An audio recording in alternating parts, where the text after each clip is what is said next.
बस तमाशा खत्म और काम शुरू। यहाँ सबको फ्री का नाटक देखने की सैलरी नहीं मिलती। जाकर अपने काम करो।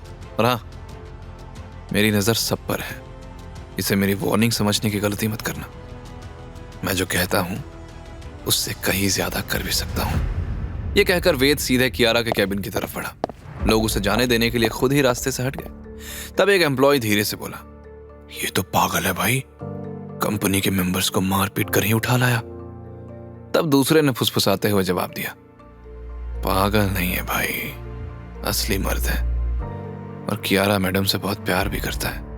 वेद के अंदर जाने के बाद यशवंत ने मनोहर और उसके असिस्टेंट के लिए एम्बुलेंस बुलवाई और फिर समीर और यशवंत समीर के कैबिन में आ गए। समीर ने कैबिन में आते ही गुस्से में पेपर वेट फेंक दिया और कमरे में रखे सामान को तहस नहस करते हुए बोला, ये लड़का किसी से नहीं डरता। आज पूरी कंपनी के सामने हमें वो धमकी दे रहा था और हम कुछ नहीं कर पाए। एक घर जमाई की हैसियत ही क्या है, लेकिन वो डिलीवरी बॉय सावित्री देवी की पावर के दम पर शेर बन रहा है। I will kill him, kill him. तब यशवंत ने गुस्से का घूंट पीते हुए उसे समझाया, हमने एक बार ट्राई कर लिया है, अगर अब फिर से ऐसा कुछ किया तो सबका निशाना हम पर होगा। मां भी मेरे खिलाफ हो सकती है। समीर ने गुस्से में पूछा, तो क्या हाथ पर हाथ रखकर बैठ जाएं? भूल जाएं अपने प्लान्स और एम्बिशंस? यशवंत ने एक रहस्यमयी मुस्कान दी और कहा, क्या तुमने बॉबी भाई का नाम सुना है? समीर कंफ्यूजन से बोला, बॉबी भाई? वो फेमस गुंडा जो 4 मर्डर के बावजूद पुलिस के हाथ नहीं आया? यशवंत मुस्कुराया, हाँ भाई, मेरा बेटा विशाल उसका दोस्त है। कौन अपने हाथ गंदे करे, इसलिए मैंने बॉबी भाई को मुंह बोली कीमत दी है। सुना है जंग और इश्क में सब जायज है? समीर मुस्कुराते हुए बोला, गुड, अब मैं तभी कंपनी आऊंगा जब तुम मुझे उसकी मौत की गुड न्यूज सुनाओगे। यह कहकर समीर कैबिन से बाहर निकल गया और यशवंत भी मुस्कुराते हुए लिफ्ट में आया। लेकिन तभी उसके मोबाइल पर एक मैसेज आया जो सावित्री ने भेजा था, family meeting in Raizada villa. Yashwant को पता था कि अगर उनके कारनामे सावित्री तक पहुंचे तो उसे सिर्फ कंपनी और फैमिली से नहीं, मुंबई शहर से भी बेदखल कर दिया जाएगा। इसलिए उसे जल्द से जल्द वेद और कियारा को निपटाना था। यशवंत तुरंत रायजादा विला के लिए निकल पड़ा। जिस वक्त वो वहां पहुंचा, आधे से ज्यादा फैमिली मेंबर्स ऑलरेडी वहां मौजूद थे।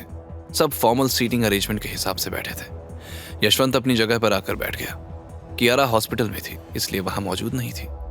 बाकी सब एक दूसरे से पूछताछ कर रहे थे, क्योंकि किसी को नहीं पता था कि यह अर्जेंट फैमिली मीटिंग क्यों बुलाई गई थी।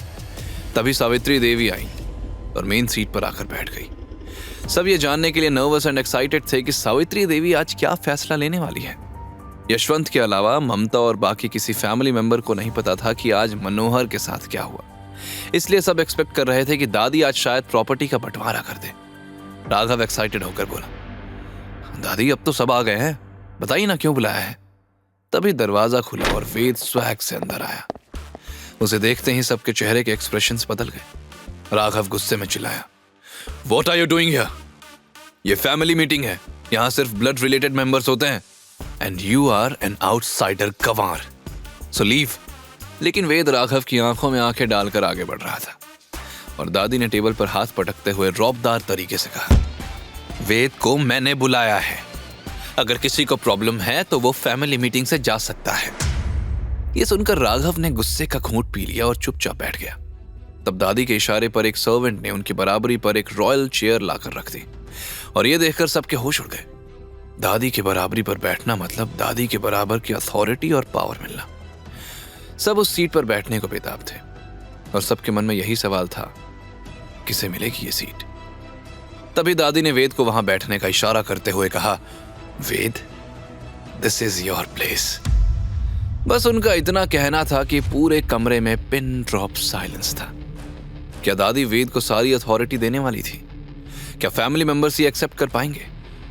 क्या छिपा रही थी दादी? क्या वजह थी वेद और कियारा की शादी के पीछे की? क्यों वेद के पापा को गद्दार कहा गया? आगे की कहानी जानने के लिए देखें अगला एपिसोड सिर्फ पॉकेट एफएम के YouTube चैनल पर और के फॉर किंग के सारे एपिसोड्स को सुनने के लिए डिस्क्रिप्शन में दी लिंक से डाउनलोड करें पॉकेट एफएम ऐप।